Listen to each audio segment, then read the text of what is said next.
কোনো আধুনিক রোবট বা কম্পিউটার মেশিনারির সাহায্য ছাড়াই পাকিস্তানের এই ওয়ার্কাররা এমন সুন্দর একটি আস্ত বা যাত্রীবাহী বাস তৈরি করেছে, যেটি দেখার পরে সত্যি আপনি অবাক হবেন। স্বাগতম সবাইকে। আমরা যখন কল্পনা করি একটি বাস ম্যানুফ্যাকচারিং কোম্পানির কথা, তখন আমাদের সর্বপ্রথম মনে হবে টেসলার মতো বড় কোম্পানি কিংবা টয়োটা। কিন্তু না, বড় বড় অটোমোবাইল কোম্পানির কথা ভাবি, আমাদের চোখে ভেসে ওঠে কোটি কোটি টাকার রোবোটিক ফ্যাক্টরি। কিন্তু আজ আমরা আপনাদেরকে এমন এক দুনিয়ায় নিয়ে যাব যেখানে কোটি টাকার প্রযুক্তি বুড়ো আঙুল দেখিয়ে তৈরি হচ্ছে প্যাসেঞ্জার বাস। পাকিস্তানের এক সাধারণ ওয়ার্কশপে, যেখানে ভারী আধুনিক কোনো যন্ত্রপাতি নেই, কিন্তু সেখানে থাকা কারিগরদের হাতে কাজ আর অভিজ্ঞতা দেখলে আপনার চোখ ছানা বড়া হয়ে যাবে। এই ভিডিওতে আমরা একদম শূন্য থেকে একটি পূর্ণাঙ্গ বাস তৈরির অবিশ্বাস্যকর পুরো প্রসেসটি ধাপে ধাপে বিশ্লেষণ করব। যেখানে যানবাহনের মূল মেরুদণ্ড হলো এর চ্যাসিস। আধুনিক ফ্যাক্টরিতে যেখানে লেজার কাটিং আর রোবোটিক ওয়েল্ডিং দিয়ে ফ্রেম তৈরি হয়, সেখানে সবকিছুই হচ্ছে শতভাগ ম্যানুয়ালি। আপনি দেখতে পাচ্ছেন কারিগররা কিভাবে মোটা লোহার চ্যানেল বা পাইপ কেটে বাসের মূল কাঠামো তৈরি করছে। কোনো হাইটেক 3D মডেল বা কোনো AI সফটওয়্যার ছাড়াই, শুধু তাদের বছরের পর বছর অভিজ্ঞতা এবং হাতের এবং অসাধারণ ফিতা মেপে তার পুরো বাসের স্ট্রাকচার ব্যালেন্স ঠিক রাখছে। প্রতিটি জয়েন্ট ম্যানুয়ালি আর্টস ওয়েল্ডিং দিয়ে শুধু মজবুত বাঁধন দেওয়া হচ্ছে।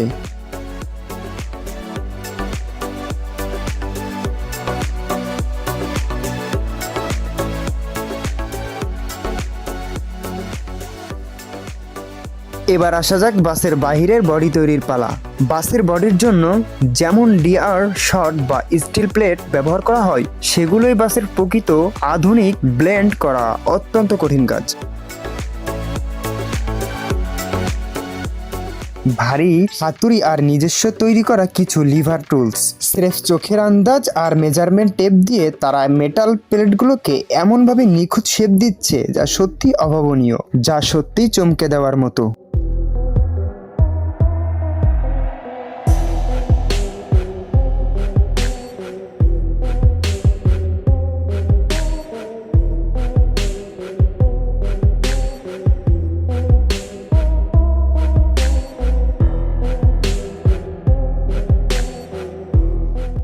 জানালা ও দরজার ফ্রেমগুলো মেপে মেপে কেটে বানানো হচ্ছে। কাজের ধরন দেখে মনে হতে পারে এটি অত্যন্ত ঝুঁকিপূর্ণ, কিন্তু কারিগরদের হাতের সূক্ষ্মতা আর আত্মবিশ্বাস দেখার মতো।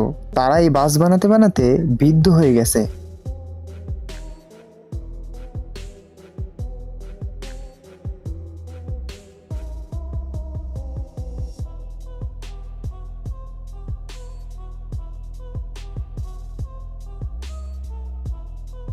ভিডিওর এই পর্যায়ে দেখুন কিভাবে বাসের ছাদ এবং ক্যাবিনের ভেতরের অংশ রূপ নিচ্ছে। ছাদের বাঁকানো অংশটি তৈরি করা মেটালের অন্যতম কঠিন ধাপ। সঠিকভাবে শেপ না পেলে পুরো বাসের অ্যারোডাইনামিক নষ্ট হয়ে যেতে পারে। এর ফলে বাসের বৃষ্টির সময় পানি ঢুকতে পারে এবং ঝুঁকি অনেক বেড়ে যায়। কারিগররা একের পর এক স্টিল স্ট্রাফ ওয়ার্কিং করে ছাদে বসাচ্ছেন এবং বডির ওপর স্টিল দিয়ে বা শিট দিয়ে রিপিট করছেন এবং ওয়েল্ডিং করে দিচ্ছেন।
All I want is me and you.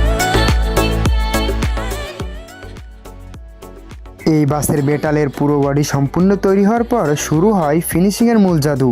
যে কোনো খাঁটি পাকিস্তানি বা লোকাল বাসের সবচেয়ে বড় আকর্ষণ হলো এর বৈচিত্র্যময় রং বেরঙের আউটলুক। প্রথমে পুরো বডির অসমতা দূর করতে বা অসমান জায়গা দূর করতে পুরোপুরি ম্যানুয়ালি মেটাল পুটিং এর মোটা প্রলেপ দেওয়া হয়। এটি শুকানোর পর ঘন্টার পর ঘন্টা সাউন্ড ওয়েপার বা সিরিজ কাগজ দিয়ে ডলে ডলে একদম মসৃণ করা হয়। এরপরে আসছে প্রাইমার রঙের কাজ। কারিগররা সাধারণ স্প্রে গান আর হাত দিয়ে এমনভাবে রং সেট করে দূর থেকে যা মনে হয় কোনো আধুনিক পেইন্টারের বুকে এটি করা হয়েছে।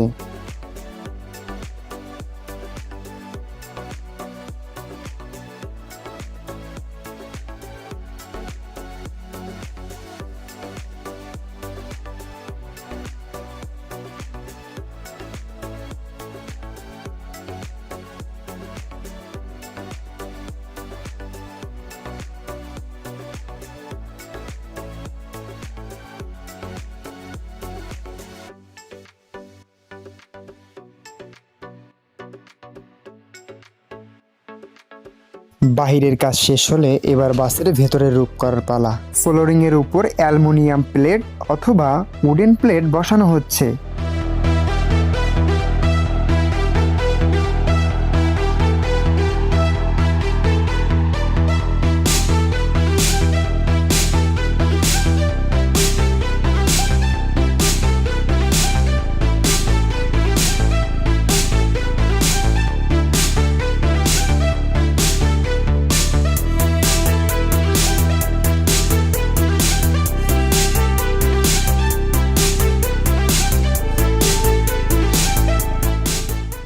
একে একে প্যাসেঞ্জার সিট, ড্রাইভারের কেবিন এবং স্টিয়ারিং সেট আপ করা হচ্ছে।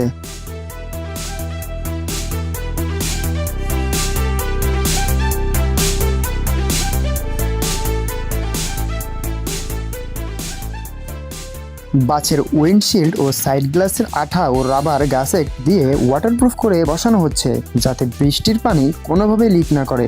সামনে বসানো হচ্ছে আকর্ষণীয় ক্রোম সিল ও হেডলাইট অ্যাসেম্বলি। কয়েক সপ্তাহ আগে যে বস্তুটি ছিল স্রেফ কিছু মরিচা ধরা লোহা আর স্ক্র্যাপ মেটাল, তা এখন রূপ নিয়েছে একটা নজরকাড়া রানিং বাসে।